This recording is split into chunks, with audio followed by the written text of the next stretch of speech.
When we talk of collaboration, we often think of companies coming together, businesses collaborating for synergy, but collaboration goes beyond that. For example, before Henry Ford introduced cars, someone invented wheel. Before online courses and online degrees were innovated, somebody established gurukuls. So innovation does not have to take place within a certain time zone or within a certain era. It can transcend that. So today is the age of collaborating on innovations that have already happened, on collaborating with other entrepreneurs too. So when we talk about entrepreneurs, they're usually represented as individual lone wolves, one-person army that has this glorious vision and works on it works very hard on it all by him or herself. But entrepreneurs know the potential and the role of collaborating. Because oftentimes, when you take on this path of entrepreneurship, you're out there to solve a social issue or an issue that does not exist in isolation, that does not exist in vacuum. So this is when we have to collaborate with all the different stakeholders that can affect or that can work together on building a solution for that issue. And this is when I started Khalisisi.com myself. I work with other local waste entrepreneurs, the Khalisisi friends, that's what we call them. They're normally known as bhaiyas or kabadiwalas otherwise. So that is how I started Khalisisi.com. It's a very simple idea. It's not a genius idea. So the idea is to collaborate with the resource, with the network, with the hard work of these Khalisisi friends, the waste entrepreneurs, to make sure that we're building a better culture, a better environment in Nepal. So that is how the idea of Khalisisi.com as a digital platform started. So not a genius idea at all. So moving on to more popular examples, Instagram. It started as a social media platform to share your pictures and your videos. Now it's become so powerful as a tool that it can change world events in an instance. And the power of hashtags. So before, when we used to go to weddings or used to go to functions, we'd have to wait for months on end for the photography team to edit and wash and print the pictures for us to see them. But now you just go hashtag A weds B, C weds D, you have your pictures right there. So from a simple example like that to a more complex and impactful examples like hashtag Nepal earthquake, hashtag Nepal blockade. So these are the platforms that have the power and the potential for innovation, for people to come together, share, collaborate, and benefit all together, right? And when we talk about entrepreneurship and collaboration and innovation, we cannot not talk about technology. So right now, our life has been divided into two periods, I'd say. A period of learning and a period of working. But that in itself is a very antiquated model. We can no longer rely on the skills or the knowledge that we've gained from our school, from our colleges, and just stop there and start working and implementing our ideas or work with somebody else. That is just not how it works. Given the influx of artificial intelligence, virtual reality, hyperspace missions, hyperloop space missions, so in technology and innovation is constantly changing and constantly updating itself. So in that case, are we reinventing ourselves? Is the education system worldwide, especially in Nepal, helping us reinvent ourselves every single day so that we adapt to the future? Love it or hate it, you cannot ignore technology and innovation. It is here to stay, and it is going to make its impact for millions of years to come. So how do we keep ourselves updated in that scenario, right? So beyond education, we need to understand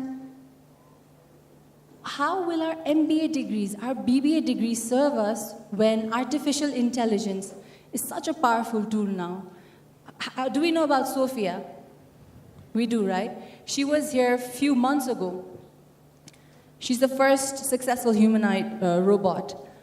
This room is filled with energetic and passionate young individuals like ourselves. But there are equally passionate and energetic young individuals outside this room, outside this city, who have no idea about the existence of the likes of Sophia and other advances. So if you do not know about the existence of something, you possibly cannot know about the potential of that platform. So in that case, how will our degrees serve us? When all our fellow Nepali pupils who've been in Middle East countries, when they come back in influx numbers, in huge numbers of millions and millions, how will the ecosystem support them? Is the government ready? Are our institutions ready to take in such a huge manpower? So in that case, how do we collaborate with them? So this is about not just the divide between the rich and the poor. Now the topic is about the digital divide. You may have access to the latest technologies, but are you able to harness that technology? How useful is that technology and innovation in your daily life? Or do you know about the existence of it? So the question comes about digital divide, which brings us back to the topic of digital collaboration. How are we going to collaborate with such a huge population of useless humans if their jobs are easily going to be taken over by artificial intelligence? Sure, they might not, compete with us in terms of consciousness, human consciousness, but all that they need to replace us from our jobs is intelligence, and that they have. So how do we digitally collaborate such a huge population? That's one question. In terms of collaboration and innovation, so recently we worked with a group of people in this village called Sangu, that is 2 hours away from Kathmandu. They contacted us, they told us they recently launched a cleanup drive, and they have heaps of trash that need to be collected. So I told them, is there any way you can transport that trash back into the city, because it will cost no less than 30 to 40,000 to take those resources out from that area and bring it back to the city. They said no, they don't have the budget for that, they have no idea on how to collaborate for that. So we had a very simple solution. Because usually in these areas, there are INGOs and NGOs that have set up their project camps and who have their headquarters based in Kathmandu. So they have vehicles that keep coming back and forth from areas like this. So I asked them, can you ask your local INGO to arrange a pickup for the resources from the village back to the city when it comes empty? They said, we'll try. But that didn't work. The organization it refused to work with us. So they talked to the local authority, and the local authority was so keen and enthusiastic that they said they can allow them to use the milk van that comes into the village from the city to deposit all the trash and bring it back to Kathmandu, and that's how it worked. We weren't 100% successful in retrieving all kinds of waste, but that is the kind of disruptive technology that we need to think of. So that is the power of collaboration. When you collaborate with people, with different communities, with local authorities, that is the kind of customized and adaptable solutions that really work in areas like ours. So without any cost, we were able to retrieve, to recycle all those dry waste, bring it back to the city, and also pay them for their trash. So that is the kind of disruption we're looking at. Other than that, I'd like to leave you with a very simple story. I've shared this story quite often, but the more I share it, I find it more relevant in the context that we are in today. So there was once a king. He had a vision of building a pond that didn't exist anywhere else in the world. He wanted to fill that pond with milk, not water. So doodh pokhari. Okay, so that was his vision, so that it could attract all kinds of people from all over the world and make his city one of the most renowned city for the doodh pokhari. So he shared his vision with the rest of his pupils, and everybody bought in. They were really excited and rallied by the idea.